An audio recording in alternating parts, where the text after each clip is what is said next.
എത്തിയപ്പോൾ വലിയ ആവേശത്തോടു കൂടി ഞങ്ങളെ തല്ലാൻ വന്ന ഇവിടുത്തെ പോലീസ് ഉണ്ടല്ലോ, ഈ പോലീസുകാരുടെ മക്കൾ പോലും നീറ്റ് പരീക്ഷയ്ക്ക് ചെന്നിരുന്നാൽ പഠിക്കുന്ന നിങ്ങളുടെ മക്കൾക്ക് ആ പരീക്ഷ പാസ്സാകാൻ കഴിയാത്ത സാഹചര്യമാണ് രാജ്യത്തുള്ളത്. പ്രിയപ്പെട്ട പോലീസുകാരാ, നിങ്ങളുടെ മക്കൾക്ക് വേണ്ടി കൂടിയാണ് ഞങ്ങൾ ഈ സമരം നടത്തുന്നതെന്നുള്ള ബോധ്യം നിങ്ങൾക്ക് വേണം.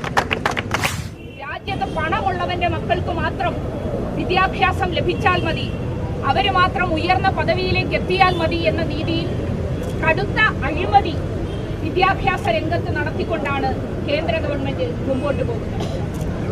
ഇത് സംബന്ധിച്ച് നമുക്കറിയാം, നീറ്റ് പരീക്ഷ എന്ന് പറയുന്നത് രാജ്യത്തെ എത്രയധികം വരുന്ന വിദ്യാർത്ഥികളുടെ സ്വപ്നമാണ്. ആ പരീക്ഷ ക്ലിയർ ചെയ്തുകൊണ്ട് ശോഭനമായൊരു ഭാവിയിലേക്ക് കടക്കുവാൻ വേണ്ടി ഈ രാജ്യത്തെ വിദ്യാർത്ഥികൾ അങ്ങേയറ്റം ആഗ്രഹിച്ചുകൊണ്ട് അവരുടെ മുഴുവൻ സമയവും ചിലവഴിച്ച്, മുഴുവൻ അധ്വാനവും ചിലവഴിച്ചുകൊണ്ട്